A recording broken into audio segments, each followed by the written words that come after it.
Well, I'm hoping that more people will realize, and more of the younger generation will realize how much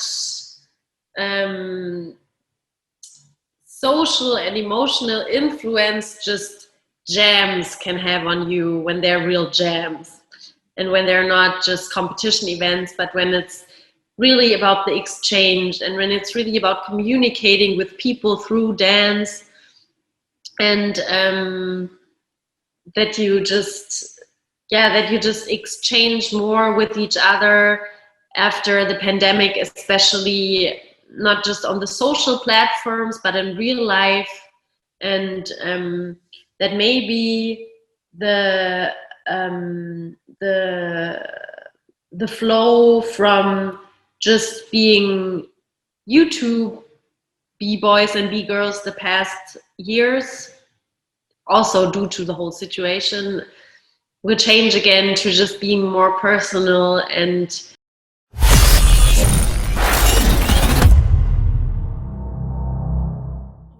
salute to the subscribers, those that live beyond the Cypher. I am your host, Illskillz. This is Beyond the Cypher, the podcast that shows the humanity in the superhuman. If you're new to the channel, please consider hitting the like and subscribe buttons. They cost you nothing. Today, episode 24, Game of Thrones. We have a guest all the way from Germany. This guest is Red Bull Cypher champion, an event organizer of the Queen 16, as well as an actual doctor.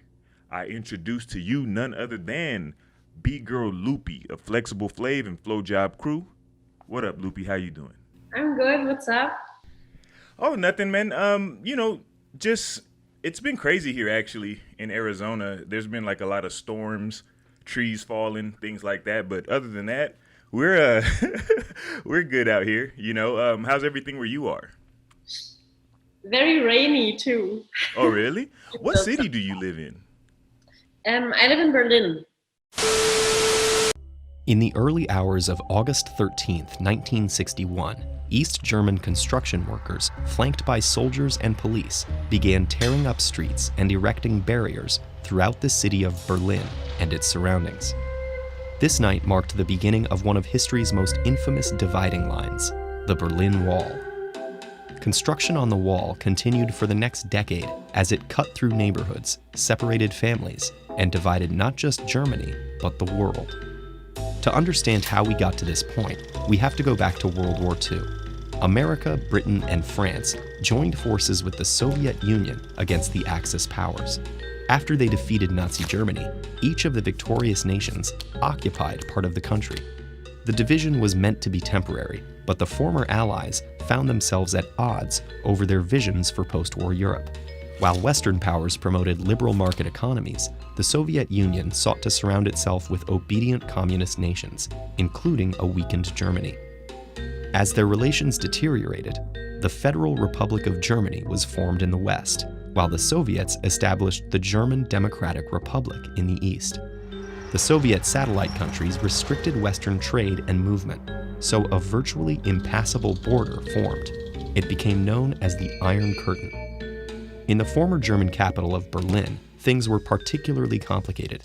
Although the city lay fully within the East German territory of the GDR, the post-war agreement gave the Allies joint administration. From ABC, this is World News Tonight with Peter Jennings. Reporting tonight from Berlin. From the Berlin Wall specifically, take a look at them. They've been there since last night. They are here in the thousands. They are here in the tens of thousands. Occasionally they shout, Die Mauer muss weg, the wall must go. Thousands and thousands of West Germans come to make the point that the wall has suddenly become irrelevant.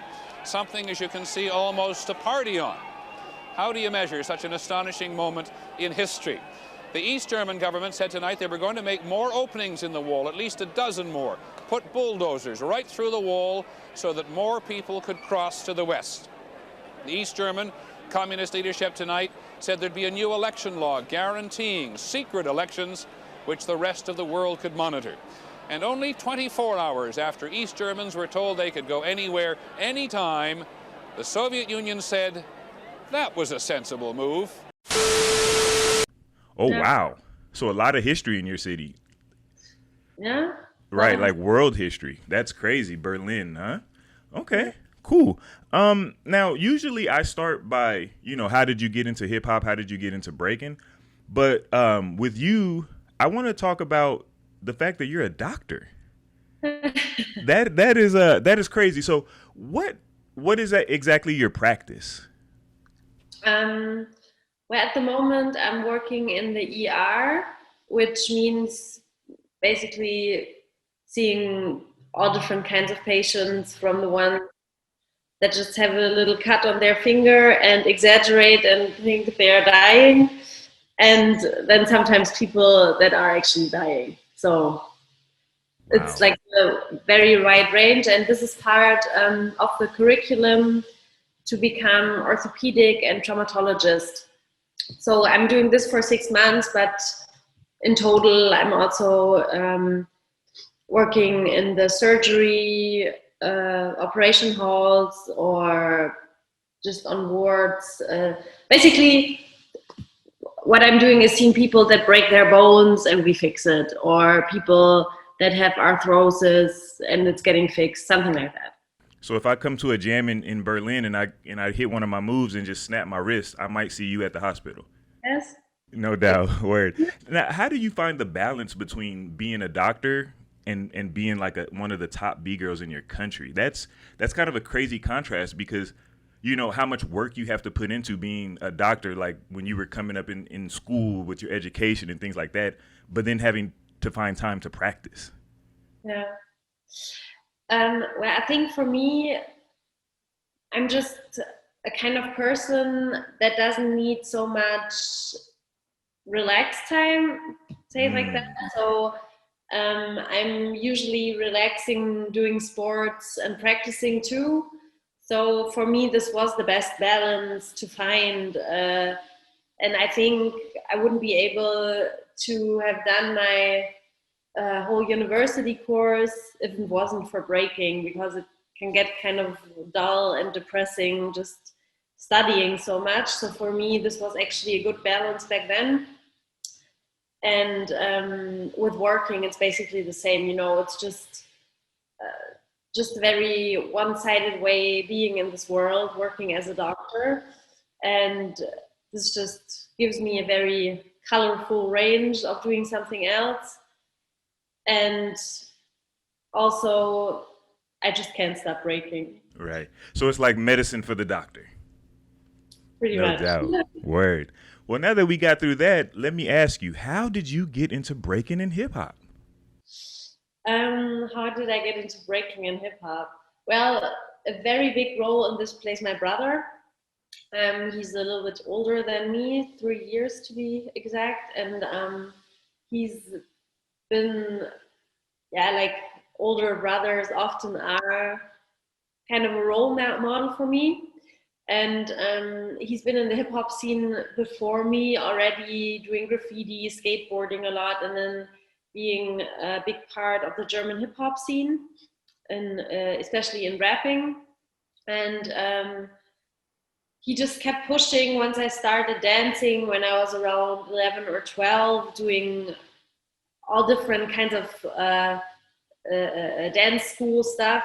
He just kept pushing that I should start breaking and find a place to do that. And then, I found a class and started in the beginning to break there with Kuni from Fresh and Attack, one of the Eastern German crews that were really hyped back then, or maybe even a little before I started, but he was giving this class. And then after that, it just started. No doubt. So what were you doing before? Before, what kind of dance you mean? Yeah. Mm-hmm. I thought I could skip this. Oh, no.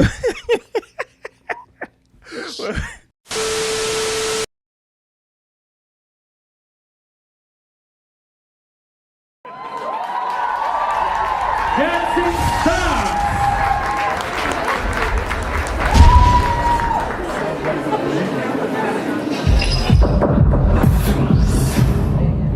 Will our airmen bring the action?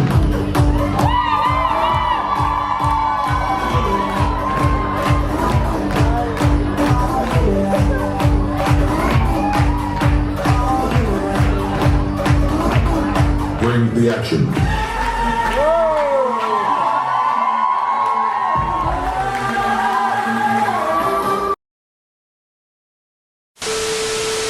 Well, you couldn't have been doing anything too crazy. You were only a little kid, so I no did doubt. something called D's Dance Club. We have this guy, he's called Detlef D. Soest, one of the like pop dance culture protagonists. No And doubt. I know we were performing choreographies from Pussycat Dolls and stuff. Oh. So you were doing like that. What's those movies, Step Up and all those kind of movies, like that kind of dancing? I love that. No doubt. Well, you know, Germany. Competitions too. Say that again. We did some competitions too, and it's a really different kind of competition because people are dancing at the same time on the stage. There's like 30 people doing the same choreography at the same time on the stage. Wow, you said 30? Yeah, like about 30, maybe sometimes even more. I think it's really weird. Wow, that's crazy. Yeah. So you know, Germany has kind of like a special place on the international scene, as far as when breaking like leaves America and goes to Europe, and you know spreads then throughout the world. You know, what was the scene like when you come into it? When I came into it, Yeah, what was Germany like? well, I would say it was very still. I want to say that in a nice way. It had a very special approach to it. With maybe it had lost a little bit of the hip hop approach back then. Okay. That way, especially where I danced in Saxonia, which is eastern part of Germany, there were a lot of people dancing to this strange electronic kind of music and just doing tricks a lot. Tricks were a big thing. No one knew about foundation. No one knew about real top rocking. It was just plain doing tricks, basically.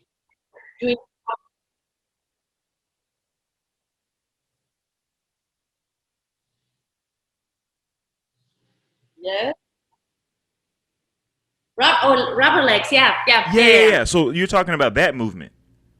Kind of, yeah. Pretty Okay. much. Yeah, and there were more people doing exactly that. And yeah. Okay. No doubt.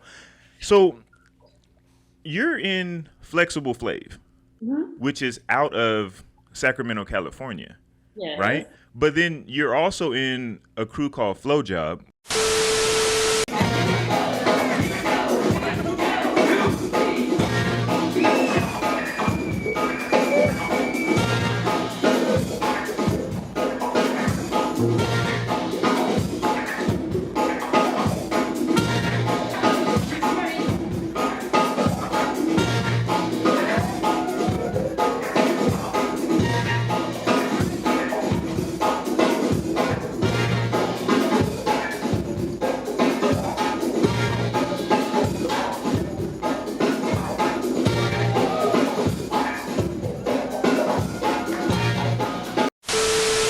Which is a very interesting name, but we won't give it. I did not choose this name. How do you like? What is it like being in an international crew? Because I'm assuming that you guys don't get together a lot to compete together. Am I correct? So how do you guys find that bond and that ability to support each other in what you're doing? For me, just to start where I start, coming into those two crews, basically, I would say made my real passionate entrance into the scene. Because before I had a crew when I was younger, but I had no understanding of the breaking culture like that. Especially just about the approach that b-boys and b-girls that are really into it have. This came actually through Queen 16, back when it was still in Seattle. And Abe, my mentor later on, invited me to go there. And he just asked me if I wanted to come train in California with him for a while. And yeah, in the end, I decided to do that. And it was a very good decision because I learned so much just about foundation in general. He was talking in a totally different language, telling me all these words, and I was like, what is he talking about? I had no idea. I was already breaking for like 7 years, and I still didn't have any ideas about all that. So yeah, I spent a summer there, and basically that's how usually we still do it. We meet up somewhere, usually either in California or in Italy, where another base of our crew is, and then also some members of the crew come to Berlin or to Leipzig where I lived before. And yeah, that's what we do. We train together, we support each other's events. Very basic. We have a WhatsApp group where we send videos and exchange and try to push each other. And of course, it's not that easy. Also, we have people complaining that we don't, that we should push more, especially now in the Corona pandemic situation. It seems like we are not as connected as before, but I think from my point of view, I think that's just the whole situation, that people don't feel so connected because we have to be separated a lot. And yeah, so basically that's how we stay in touch. And sometimes, especially with Emma Ready, I do also Zoom meetings to practice and practice techniques. I would say Flexible Flav is a very technical crew. We train a lot of techniques. We are very nerdy about getting deep into the details of breaking. And which is something that I don't mean to cut you off, but which is something that I noticed about your style. You have a very like technical style, lots of transitions, really dope, B-girl. And I was gonna ask you like how you developed that style, but it seems like once you linked with Flex Flav, and then when you said went to go train with Abe, he started to impart the pieces of knowledge onto you, and then you just started to develop that way, right? Yeah, for sure. No doubt. He had a very big influence on my breaking, especially this whole technical part of breaking had a very big influence, teaching me so many little moves and leveling up my breaking just from having ideas that I could never really think of. So yeah. No doubt. That is and fresh. A lot of the people from the crew, so yeah. No doubt. I just wanted to say, and with Flow Job, I had this other part of influence because I entered the crews basically at the same time. It was kind of the same time frame, and before I was just this little bit lost person in the scene. And with entering a Flow Job, I had a big hip hop approach because a lot of the guys from my crew are very socially and politically active, using hip hop as an approach to include especially youth, troubled youth kids, or different kind of refugee situations and all that. And they are doing often more than just one of the elements. I have one guy who's rapping a lot in the crew, Alex, or people that DJ, or all that. So this came together there, and yeah. So Flow Job is more of a hip hop collective than just a breaking crew. It's mainly a breaking crew, but a lot of them have the bigger picture in mind. I would say it like that. So we do, like I said, have people DJing or producing, and yeah, you could say it's more of a hip hop collective compared to other breaking crews, especially. No doubt. Cool. Now, now when you say politically active, like, do you mean like they're out there getting people out to vote, or like, what do you mean by politically, or do you just mean like in the community? I mean, both. In the community, how can I say? For example, one guy in my crew, Saman, he made his doctoral thesis on the political impact of hip hop in different countries, and he was in Senegal for a while to study how hip hop influenced the political system there, because they.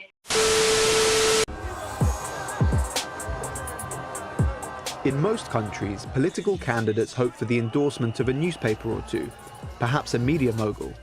But in Senegal, if last month's election was anything to go by, rappers seem to be the influencers to get on side. The incumbent, President Macky Sall, had the group Biddo Brew Best.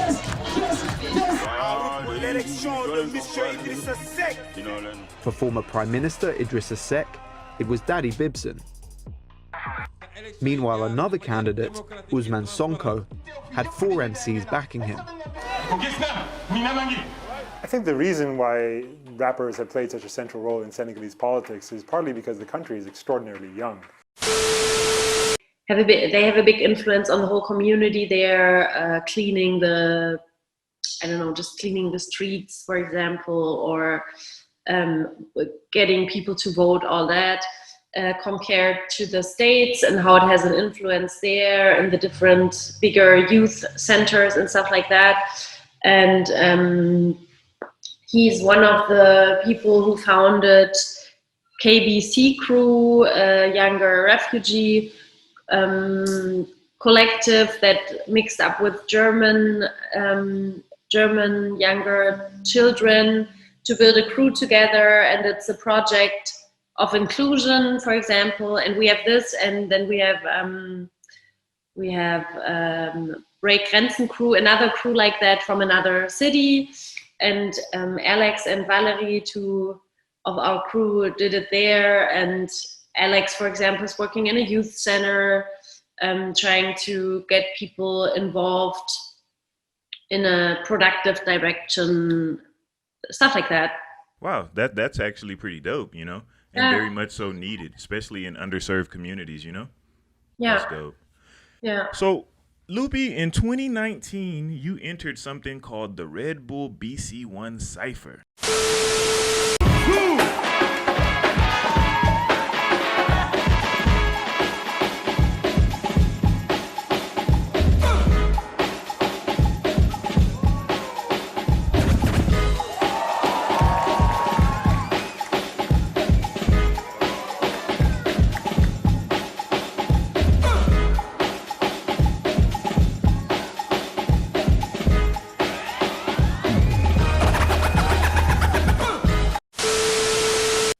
Yep. Now, you walked in a competitor, but you left a champion, right? So Yeah. what was the like the physical, mental preparation for that event, and what was that experience like?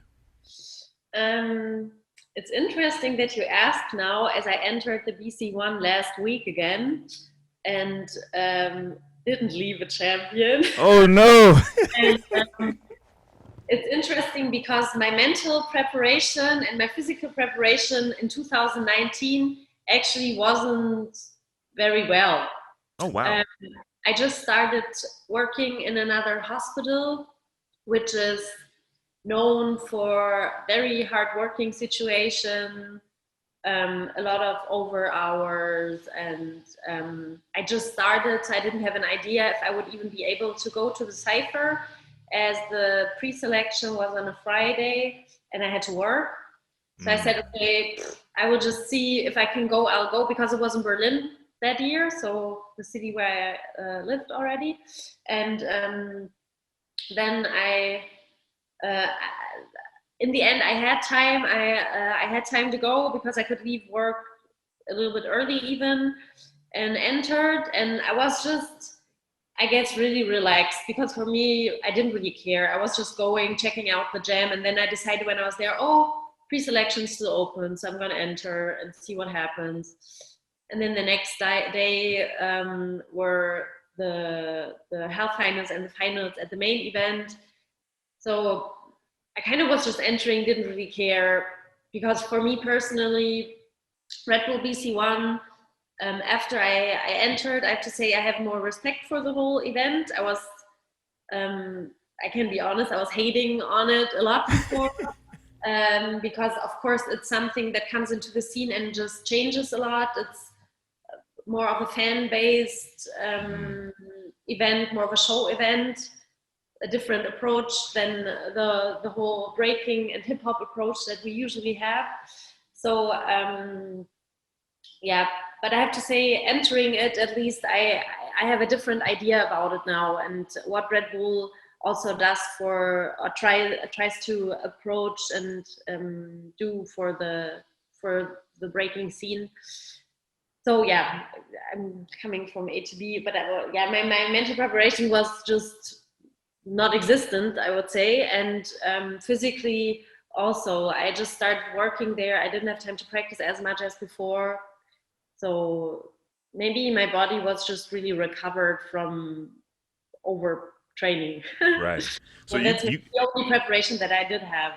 Right. So you basically just walked in the door and said, you know what? I'm just going to let it flow. And whatever happens, happens. Yeah.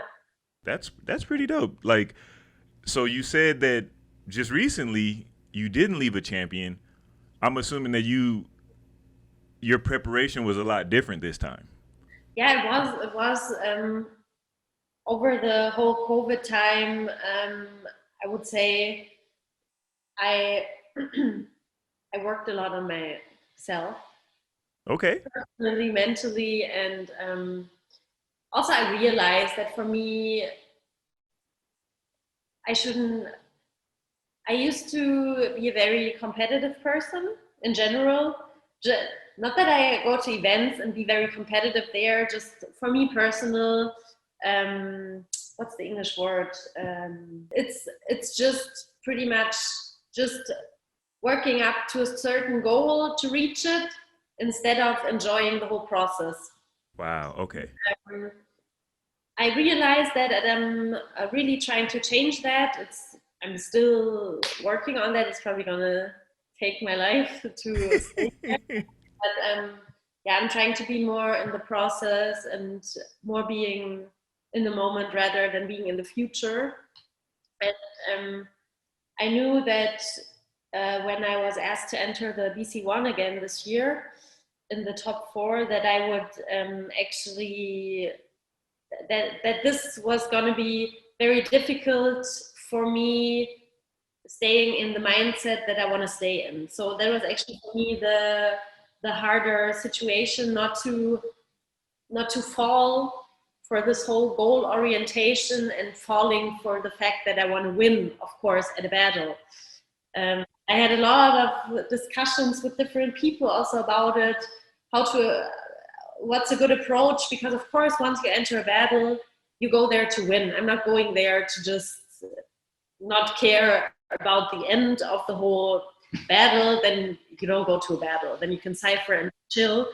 And yeah, so I was really doing a lot of mind work, trying to stay more in the whole process of preparing, and yeah, and it was a very different, and of course I was sports-wise just getting really ready, as I had injuries over the pandemic and kind of fell back, and I really had to get back into it to be on a level that I want to represent when I go to an event like BC1.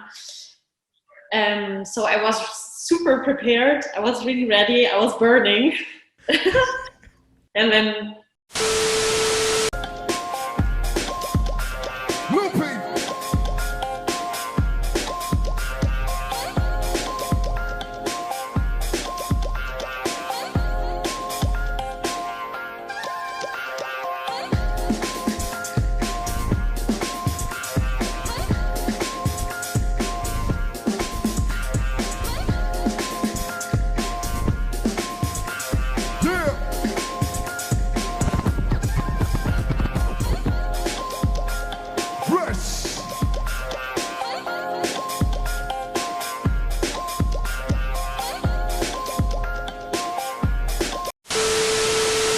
I lost against Jilu first round, and it happened. It's okay.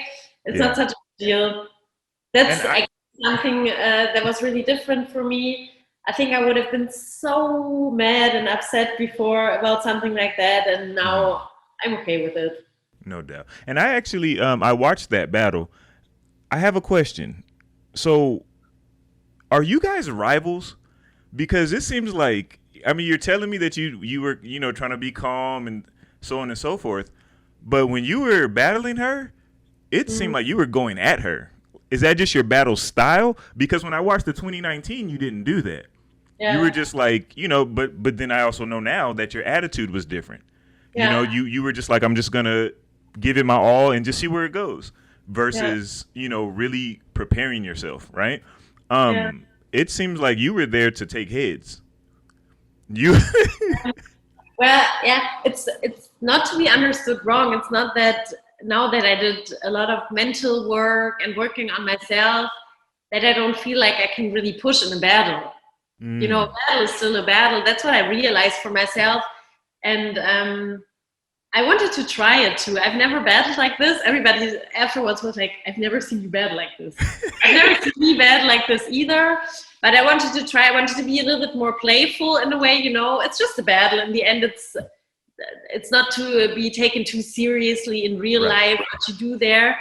But it's especially against someone like Jilu, I have to push like that because it's just another technique that you can use in a battle. Yeah. And well, I would say of course we both pushed because we didn't want to give each other the first battle round. You know, it's the top 8 on stage, and of course you want to go further. So I think we were both just trying as hard as possible not to leave that stage already. No doubt. And, I think that was a big reason. Then for me, it was my first battle since such a long time. So like I said, I was just burning. I was ready to battle. I just really wanted to battle. And it was just a different, I would say, it was just a different approach trying and see how this kind of battle style is going for me. And I actually enjoyed it. I think it's kind of fun just to do that. Yeah, I mean, I'm with you. My battle style can seem very overboard sometimes to people, but I like it. You know what I'm saying? Like, I like the aggressive style. I like, you know, making a clear-cut line that we are not here for friendship. We are here for battle, and the friendship can commence after the battle, you know? So you think you might use this going forward? I talked with Emma. I talked about it, and I think I realized that I like doing it, but I think it's useful to use it in certain moments, but not always. It's also a little bit exhausting to battle like that because you really have to be on point, have to keep checking what's the other person doing, what am I doing, and then at the same time trying to keep your techniques on point instead of just getting lost somewhere. And so it can be a little bit exhausting too. I have definitely, you know, just to be transparent, there have been times where I definitely got lost in the aggression. Yeah. And like, you're so busy, you know, letting them know what they aren't that you forget what you are. You're like, wait, why am I here again? No doubt. Word. I think that's what happened to me a little bit after the first round, to be honest. Oh, okay. That's where I fell off a little bit, and I got lost in that a little bit too much, I would say. And I was getting a little bit sloppy. My techniques were getting a little bit off board. So I think that's actually what did happen a little bit to me too. And so I think I will definitely use it because it was also, of course I had to practice it a little bit. I had to practice battling like this because I wasn't really doing it like that before. And I realized that it's really fun because you're communicating more in a way, even though it's aggressive or sometimes making fun of the other person point, you just communicate in the battle more and you get much more energy in the whole thing. And welcome to the dark side. Oh man, we have a new member. No doubt. That is dope. So outside of your personal competing, like we touched on before, you actually organize an event called Queen 16. No, we need more B-girls, and we need us all to get together and, do events and hang out and cypher. So my name is A+. Wait, I'm A. B-girl React, Lady 1, JK47.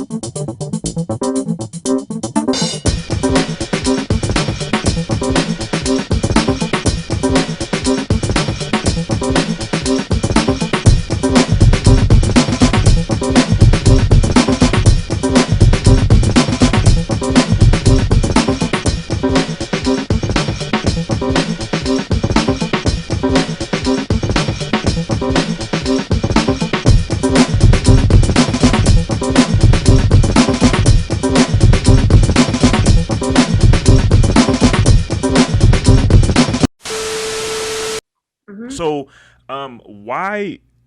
why did you start organizing Queen 16, and what is the purpose of that event? I have to first mention and give a shout out to Abe and Chips from Seattle, Abe from Sacramento and Chips from Seattle from our crew, who started the whole thing. They're doing the Sweet 16 battles in America. It's like these different events where they start kind of pre-battles, like Northwest Sweet 16, Southwest Sweet 16, and so on, and then having the big Sweet 16 final in the end. And at some point they decided to do a B-girl version in Seattle for a couple of years, and the B-girl market in the States just wasn't as ready for it as they had hoped. So they always had to bring people from Europe or from Asia, from farther away there to compete, and that made it a little bit difficult. So at some point Abe had the idea just to transfer it to Europe and try it there, and that's what we did, and did the first years in Leipzig, my hometown, and we did the first 4 or 5 editions there, 4 editions. And yeah, that's basically just how we did it. And Abe kind of forced me into it. I was super scared. It was the first event I ever organized, and I kept pushing back. I was like, no, I'm not going to organize it. I've never done an event. I'm not going to organize the Queen 16. Are you crazy? Right. But then at some point he had me convinced, and I started doing it with Eve, with one of my good friends and crewmates. And together it was good. 2 people, it was all right to organize, even though the first years we had just a lot to do, because we were not really prepared on how to be able to chill at an event. Right. Yeah. I'll share a story with you. And shout out to my crewmate, Alex, B-boy godson. Back when I was still in college, I started doing, Actually, I didn't want to do an event, but I started a club at our school, ASU. It was called Underground Movement, right? And the purpose of the club basically was because they kept kicking us out of different spots at my university. Like, you can't practice here, you can't practice there, you can't do this. And then we were like, why not? They're like, well, because you're not a club. Okay, start a club, And then starting a club turned into them saying that I should do an event.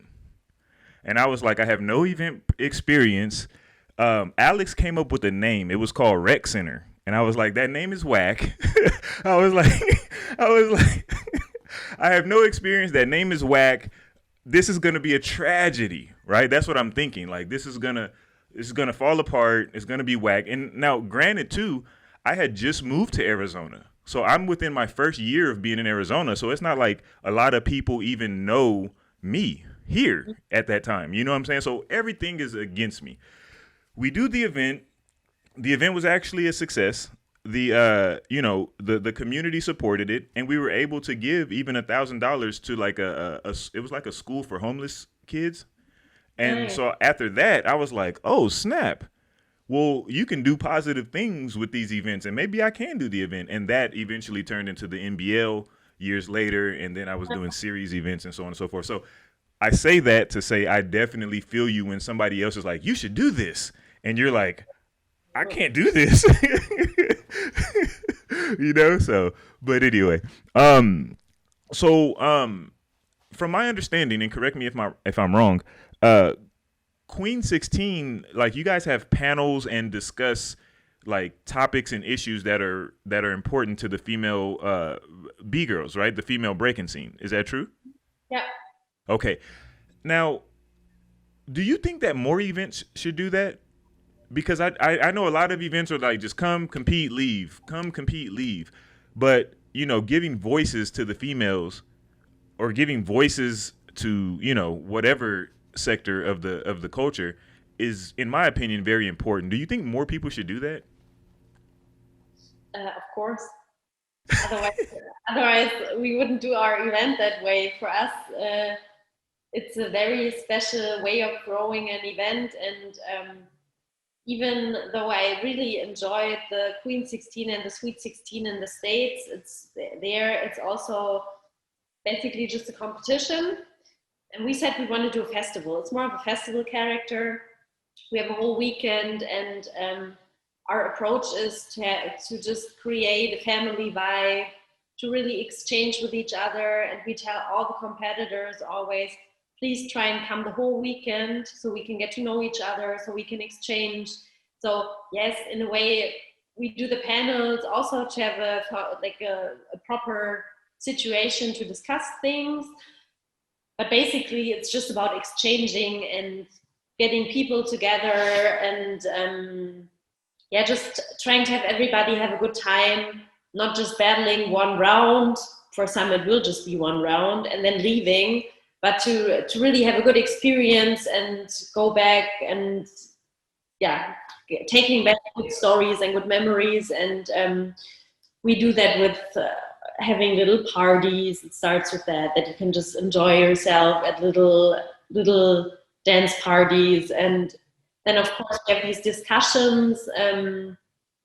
They started out in the beginning with a project called What's Your Story, where we just wanted to give B-girls a voice, where they could just tell their story on how they started in their country. Because for us, it's also interesting, you know, people, Tamala from Slovenia came, or Messi Mel from Sweden, has a totally different story, how they started, what influenced them, what had impact on their personal life, on the breaking life.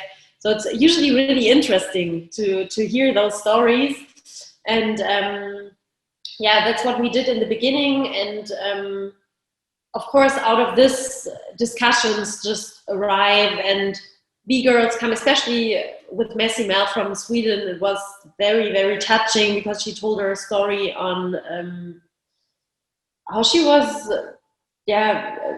how the whole breaking scene in this men-dominated situation had a big influence on her romantic and sexual life also. And she was so honest at this event, telling all that. I don't want to really deep into it right here, but no doubt. It was just very, very intense on how honest she would speak in an audience like that. And also through this, as one of the big parts, that was also in the situation where the Me Too debate and the hashtag Me Too movement was really big, and she was really pushing it for Sweden. And this was like one of the waves where she was just telling her story, and it was just getting bigger and bigger. And B-girls and female dancers were talking more about this whole situation that's going on in a lot of places. And that was just that was really really touching and emotional, having this being part of something that is just supposed to be a B-girl competition, and then you have this in there, where people just really get personal and just kind of vulnerable, right? And get vulnerable, and that in such a big international event. So that was really important for us, and we realized how much is also possible, and can kind of bring you together like that too. That's crazy. Now, you said two two words, when you put them together, oh, it can get real serious. Me and two. Yeah. So how do you feel about the rise of, B-girls stepping forward and expressing themselves about, sexual harassment, things that they've went through, things that they've witnessed? Like, you had the Crazy Leg situation, you had the Integrity, I think that's her name, Bgirl Integrity situation here in the U.S. Who knows how many more countless numbers that have happened in our country, let alone the world. Like, what's your take on that?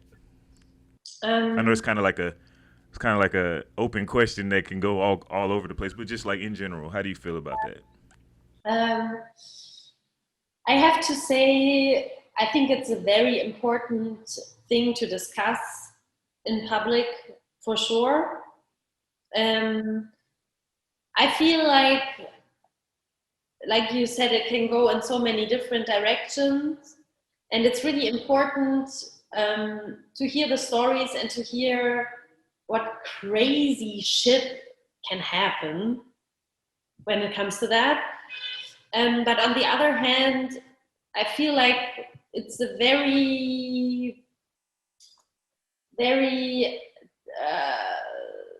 vulnerable field, because it can also go in the direction of putting men in a very dark place and a very bad position. And for me personally, I just don't feel that that's right either, because it's just it's not showing the whole range of everything, and it's coloring it really dark for men in general. And it's not that I don't say I don't have shitty experiences when it comes to that, but I also have really good experiences. I have so many male crew members that were just really helpful for me and were never anything bad. So I think this sometimes gets a little bit lost in the whole discussion, and it gets pointed out too negative. So I'm sometimes not sure if it's the best approach, but I think maybe it's also the only way to be really radical at some point, and then at some point even it out again. Right. And I'm glad you kind of framed it like that, is like, fortunately the a-hole males that are involved with these situations are outnumbered by the the legit guys that aren't trying to harass you, aren't trying to oh yeah, I'll teach you, just come on over and like, those guys are the minority, the ones who are doing these things towards the females.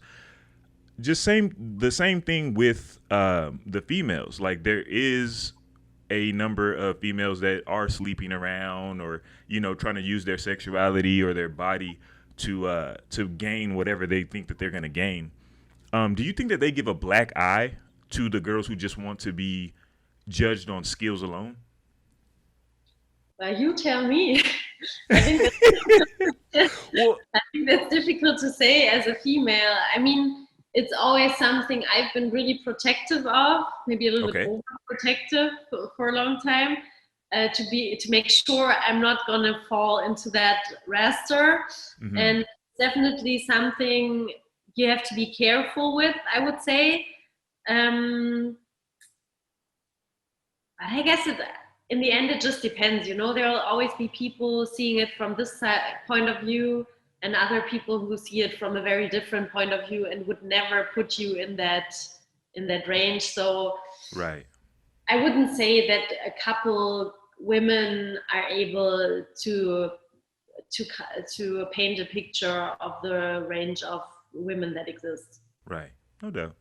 Yeah. When you said I should tell you, I'm the worst person to ask, just because, like, I've never tried to date a B-girl. I've always thought of them as like coworkers or something. Like, I'm just like, like, I've always, some guys, they would like, oh, we have the same interests and we can practice together and all this stuff. I'm like, I don't want to practice with a girl. I don't want to practice with a girl that I'm like involved with. This is my thing. You go do your thing. and we'll go hang out somewhere else. You know what I'm saying? So like, I've never been the b-boy who tried to use their breaking skills to pick up girls at the club. I've never been the b-boy that tried to, talk to b-girls in a like a romantic way. I've always, been more of, I will date girls that that don't even know about breaking or don't even know about, this culture as far as like, the dance part of it or so on and so forth, just because I feel like it just works better that way for me, But I know that, different guys, different strokes, different folks, right? Yeah. No doubt. True. Go ahead. No, actually, I have nothing to add. So now I was watching a competition a couple weeks ago. It was that World Dance Sport Federation's Russian World Championship, right? Mm-hmm. And shout out to whoever put that together, because I actually liked that event. I haven't watched a lot of events in recent times that I've liked. One of the big things is the music. Mm-hmm. Like, and no disrespect to the DJ that DJ'd the U versus G-Lu battle, but when I watched it, I was like, what do they have these girls dancing to? Me personally. Hopefully that's not one of your friends or something like that, because if it is, I apologize. Well, but I just heard random. I do have to say that he's a good DJ. He's a very good person. Shout out to him. And, when you're working with a corporation like Red Bull, maybe there's certain stipulations that they put on you as a DJ, like you can only play these kind of things, and you're like, okay, well, it's a gig, the boss said play this, I'm gonna play this. But I just heard like random flute sounds and a random voice in the background, and I was just like, what are these young ladies dancing to? I was like, bless their heart for like any emotion that they can pull from this song. I was like, shout out to both of y'all.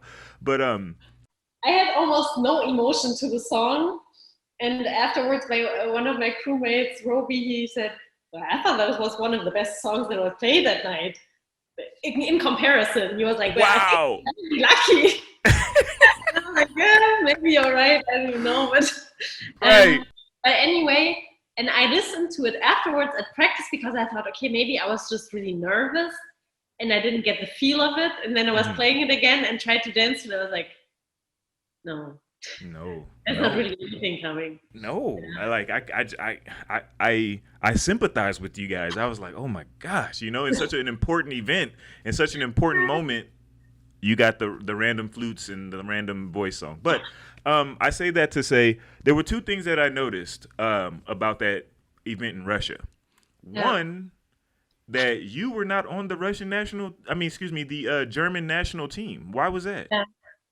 Well, that's more me than anything else, because you have to push to be there. You had to do like qualifications and all that kind of stuff.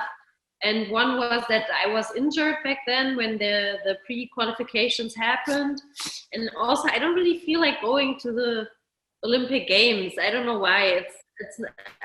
I support this whole thing, and I think it's cool that the Olympics in general exist. I don't really know what I think about it for breaking, and if I feel that I think everything's going in the right direction when it comes to that. But I can accept that it's happening and I can observe it. But okay. It's more, for some reason, I just don't feel like the Olympics is the right thing for me. Okay. Yeah. It makes sense. And maybe for me, I'm hoping more to be involved in the medical part there, which is at least a possibility, because my hospital, especially the Institute of Sports Medicine of the Charité, is really involved with the Olympics. The boss there, Professor Wohlfahrt, he's really involved with the Olympics. So I think I'm seeing it more on a medical professional way, that I'm going to be in the Olympics, maybe from that side. So you might not be on the team, but you could be the team doctor. Maybe, yeah. That would actually be that might even be more dope. That's cool. No doubt. And the second thing I noticed, and I don't know if this is just the Russian attitude, but they just went ahead and just played not all. In their 5-on-5, they played like real funk breaks. And I was just like, Yeah. And I was, and I don't know if they were just like, well, we don't care if you're gonna ban us, or what what the attitude was, but in the era of the YouTube and taking all your videos down if you don't have the rights to the music, they just said, screw it, we out here. Yeah. Wow. Yeah, I mean, and it's not been taken down so far. So I think, I have no idea really about that stuff. And I really wanted to ask the organizers of BC1 how it actually works, because I have, to be honest, I never really asked. I kind of assumed, but I have no idea what the reason for it really is. And I agree with you. They showed that it's possible to play good music at mainstream events. Right. Just put it simple. Sounds a little bit strange, but it's like that. And they did that. So obviously it is possible. So yeah. And the third thing I noticed, actually, that the crew, even though these guys weren't all in the same crew, but that more than 3-on-3, because they had a 5-on-5, that also was very much more highly entertaining to me. You had the good music and the fact that it was, at least 5 people. So you get certain kind of routines now. You get more variety in the type of dancers. That to me was like very refreshing. Did you get anything from the 5-on-5, or were you just like, whatever? I didn't watch so much of it, to be honest. Okay. But the whole music discussion I heard before, and then I was watching a little bit into it to see it. But I didn't watch so many battles. But I can say in general that it's always cool to see crew battles, especially nowadays where it's so much about the one-on-ones and so much about on the individuality of the breakers instead of the whole crews. So I can imagine that it was dope to watch it, because when was the last time there were really crew battles like that? That's forever ago. Right. And I think it just brought out the old head in me, because I saw a 5 and I was like, I'm going to watch this whole thing. So, yeah. But word. But I heard you say something about the direction of the culture. What do you think about the direction that the event organizers are taking the culture right now? I'm wondering if it's really the event organizers that take the culture in a certain direction, or if it's more the social media platforms that does it for them. That's when I think about it, and when I'm trying to find answers on why everything is going more in this individual based direction, and it's more about representing yourself instead of representing a crew. I always come to the point of Instagram and Facebook and just representing your own life in a light and way. Right. And for me, that's my only explanation why all this is happening. And and I think that's just how especially the next generations kind of growing up, and how they are seeing the world in general, and then seeing the breaking world in it. And I can speak for myself as an organizer. We don't try to go in that direction. The only thing we add to it for sure is that we do a one-on-one battle. That's something questionable for sure.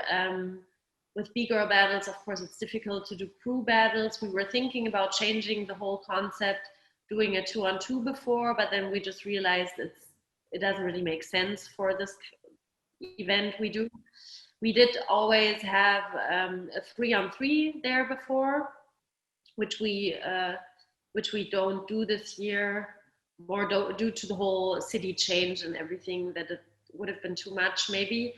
But I think in general, I wouldn't say that organizers in general are pushing it in that direction. I would say more that the world is doing it for us. No doubt. Okay. Yeah. Now, we touched on it in the beginning that, Germany is solidified in the international, breaking lineage, right? Mm-hmm.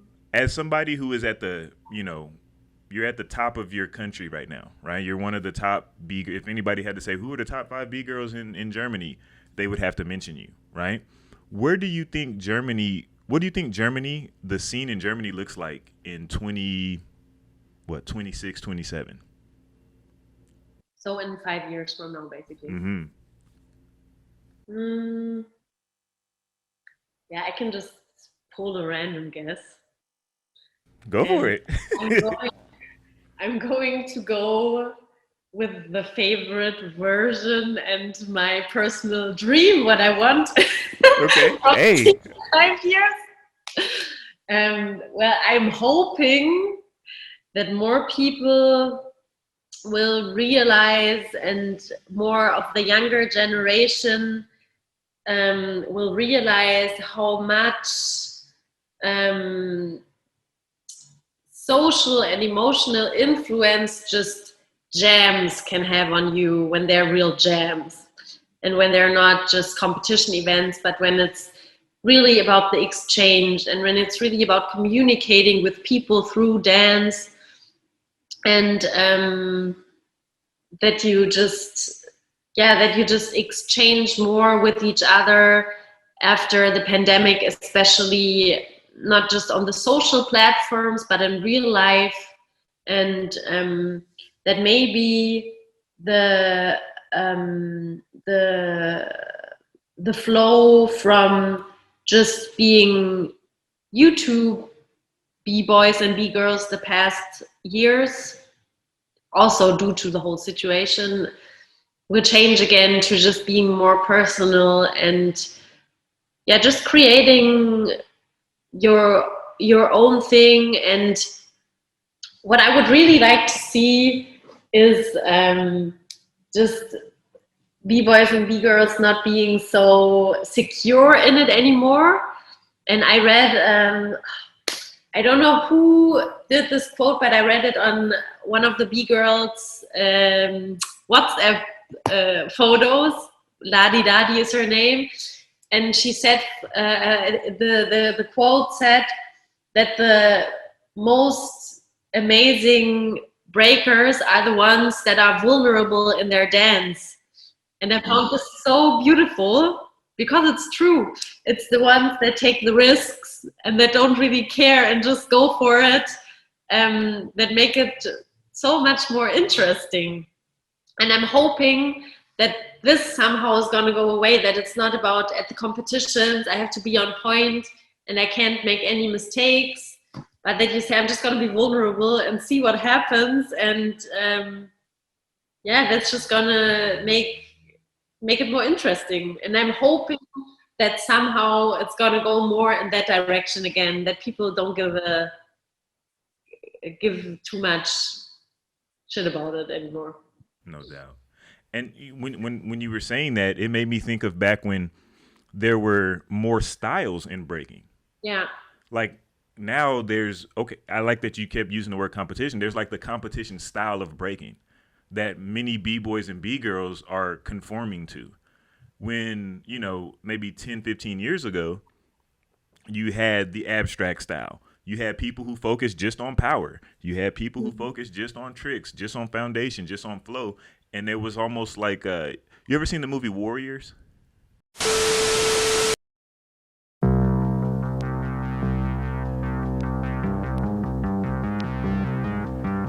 These are the armies of the night.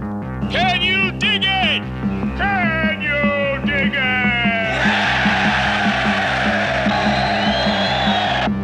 The Furies. The Boppers. The Hi-Hats. The Lizzies. The Turnbull ACs. The Gramercy Riffs. Riffs! Yeah, right! And these are the Warriors. No. Okay, it's a cult classic. You should definitely check it out. And it probably seems corny in 2021, but back in the day, it was the junk. But like, so in this movie, they have all these different gangs, right? Mm-hmm. And all these gangs were like, you had ones that dressed like pimps. Some of them wore the Then you had a different gang, the Warriors. They wore the vest. Then you had a gang that had like makeup and they had on the baseball uniforms and stuff like that, right? So all these different types of themes. And I feel like, Cool. It sounds really corny, but it sounds really cool. Yeah, like I said, it's a cult classic, you know. But my point is that back maybe 10, 15 years ago, breaking kind of looked like that. You could walk into a jam and you could see the kids with the Adidas on. Then you could see the kids with the skinny jeans and ripped clothes and the makeup and their hair, however. Then you could see, all these different things. And now to me, it just seems like there's like one style that everybody's trying to go. And it's almost like you're looking at one b-boy that has small tweaks in the differences versus, like I was saying before, you could have an abstract guy with rock and roll gear and tattered clothes versus a guy with, a baseball jersey and some Adidas. Like that was a real style clash. And I kind of miss those days. I don't know if they'll ever return, but I'm just glad that I'm the age I am so that I could have saw it, Yeah. No doubt. Now, last thing, Miss Loopi, what is the last gem you want to drop on the audience? Anything, that you're thinking, anything you want us to know, perspectives? Also a big question. Just flowing from what we were just saying, putting that I am hoping for people putting more focus on crews again and not so much on just being the best dancer in the scene and not just about communicating in the cypher with each other, but finding people and finding a crew that you want to represent and something you want to stand for, and just having people that way that influence you and that you can influence, and just giving your knowledge further. And and I think I'm just hoping for that to just kind of come back and be a bigger part in the scene. Well, there it is. Famous last words. Bgirl Loopi. Loopi, if we want to get more information about Queen 16 or, follow you and your career in breaking, how do we do that? Through Instagram. There you go. Instagram before now, like, okay. That's no doubt. And it's just Bgirl_Loopi, right? Yeah, it's Bgirl_Loopi. That's my personal Instagram account. And then the Queen 16 Festival account is Queen 16 Festival. It's easy to find. And basically you can just search the names on Instagram or on Facebook, and you find all the information that you need there. Well, there it is. Thank you so much for your time. Much success to you and everything you got going on. 2022, you got to go take your crown back. You got to go get your crown back. Again, like I said, thank you for your time. And I got to leave you with our famous words from Beyond the Cypher. Peace.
Leute, seid ihr bereit für das Battle?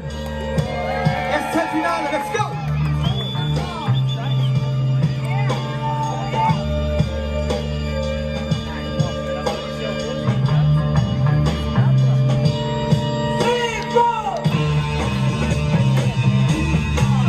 Rocking.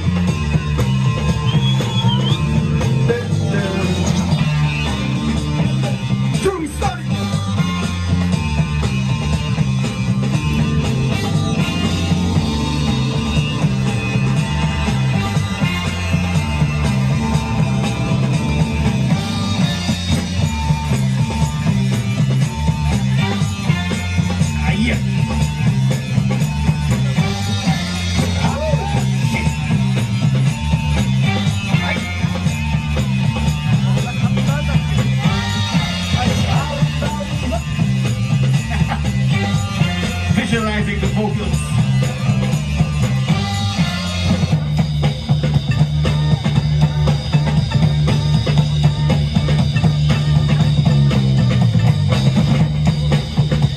Yeah, first round, Ruby. Let's go, Sergio. Netherlands.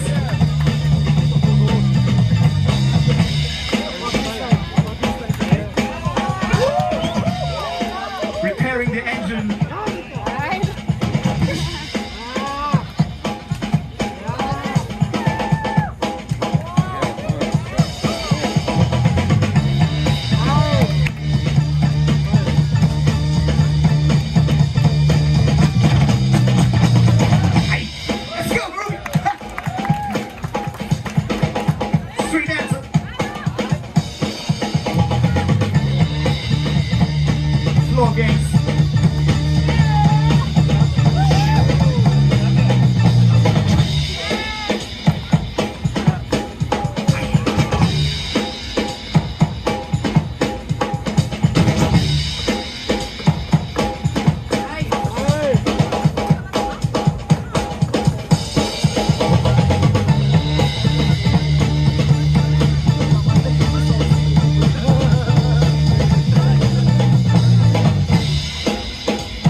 Haven't seen that today on the stage. Seja!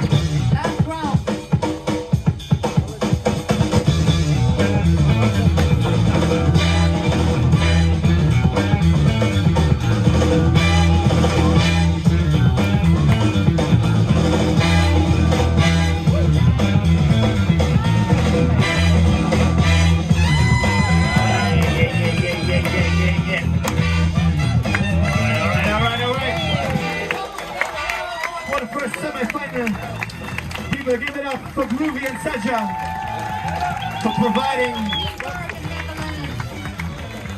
a show, dancing show for you. And the decision is 3, 2, 1. Saja, 2-1. Leute, macht mal Lärm.